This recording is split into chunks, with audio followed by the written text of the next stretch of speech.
everyone, and welcome back to another episode of Glitter Lung Lessons. This is our 10th episode, and I am so excited to have been bringing you guys all these art activities and things that you can do at home while you might need to stay at home. So, today we are going to be doing an awesome painted abstract tree today, and we are going to be playing with creating shades using acrylic paint. Now, in painting terms, we have what's called tints, tones, and shades. Tints are created when you mix a color in white, tones are created when you mix a color in gray, and shades are created when you mix a color with black. So we're going to be kind of creating this kind of spooky, abstract, almost looking like stained glass or a mosaic, as one of my friends described it, little artworks today. So you are going to need 2 paintbrushes, a large round tipped paintbrush, and you're going to need a small round tipped paintbrush. You're going to need your acrylic paints. You are going to need some masking tape if you want to create a little white border around your artwork. You are going to need your black Sharpie or a black marker, a paper towel, and a water container for washing your brushes off. So let's get started. All right, boys and girls, so I have gone ahead and off camera, I took my masking tape, just like I did with the last episode, and I taped down my sheet of paper, and I also kind of used the tape to create a border by having it go over the edges of my paper just a little bit, trying your best to keep it even on every side there. And what I'm going to do with my Sharpie here is I'm going to create a tree. So I'm going to look at my reference image that I actually have taped to the wall today, and start from the bottom and draw the outline of a tree coming up and a branch coming off to this side, and then I can create the bottom of this side of the tree and have a branch come up this way. Now, we also want to make a bunch of branches on our tree here, and we want the branches to be going off the page and also to connect to each other. This is going to create little windows, so to speak, where we're going to add different colors when we go in to paint the sky behind our tree. So I'm going to have some thin branches, but also some wide ones. And as your branches come in to the main trunk of your tree, you want them to get wider.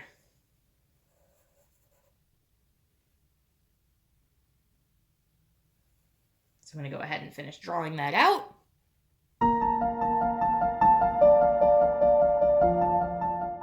Alright guys, so I finished drawing out my tree with my Sharpie marker here, and then along the bottom I also made some curved lines for hills that our tree is sitting on, so that way it has a ground that it is touching and it doesn't look like it's just floating in the sky there.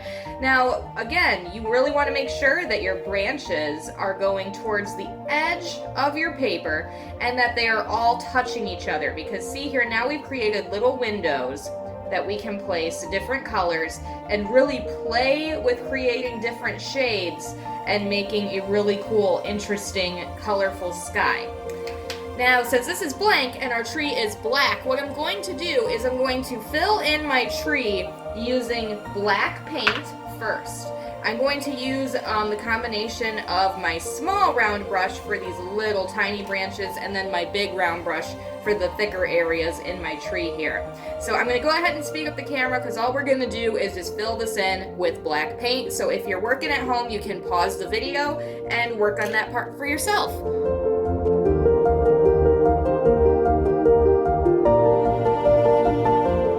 Okay, I have a really beautiful painted tree here, and it looks a lot more like the tree in our example image now that it's all painted in with black. Now what I'm going to do is I'm going to jump down to my hills, and I'm going to start using green and creating kind of a value scale of where it goes from light green to dark green, almost black. So this is where we're going to start playing with shading. This is how I do shading for my painting style. What I'm going to do is I'm going to start by taking my large round brush for this hill here and some black paint. And I'm going to put that black paint along the bottom edge. I'm going to try and also paint it a curve, so that way I'm matching the curve of my hill. And then I'm going to just kind of wipe my brush off on my paper towel, but leave it dirty, and grab some green, overlap the green paint with the black paint, and then just slowly start to pull more and more green going up.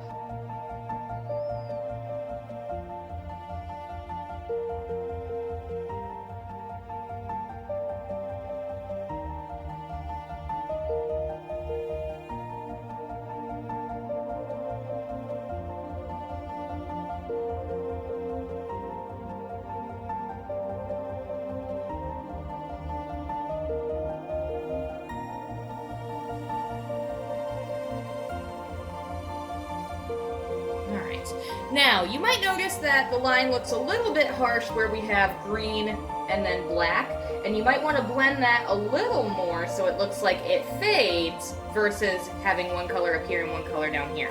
So by just getting my brush wet, I'm going to go back over that line and kind of paint over it and help kind of fuzz that line out. If you want to go in with some more black, kind of go again.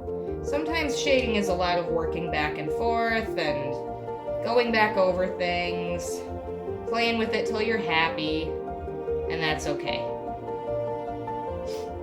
Now once you're happy with that, you can wash your brush off, and I'm going to fill in the rest of these hills quick.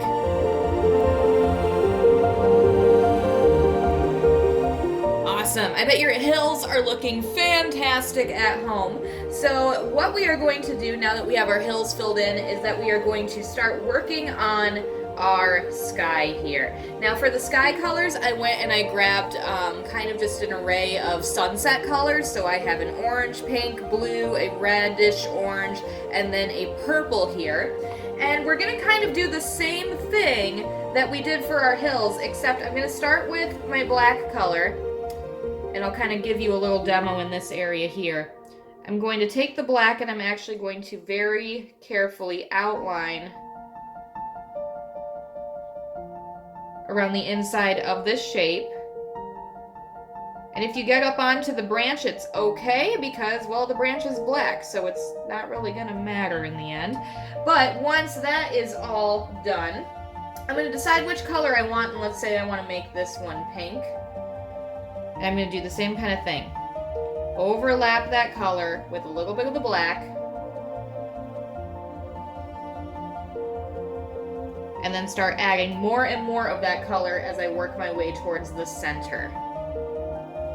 And if you have to work back and forth, that's okay. But the idea is the inside of the shape, right on the very outline, is going to be really dark. And then the inside is going to be nice and bright. Now you can put the colors any way you want, any arrangement you want. This is kind of where you can get creative. In your very teeny tiny little spaces, you might want to use your small brush, but in the larger spaces, you can use your larger brush. I'm going to go ahead and speed up the camera, and then I will chat with you when we are all done.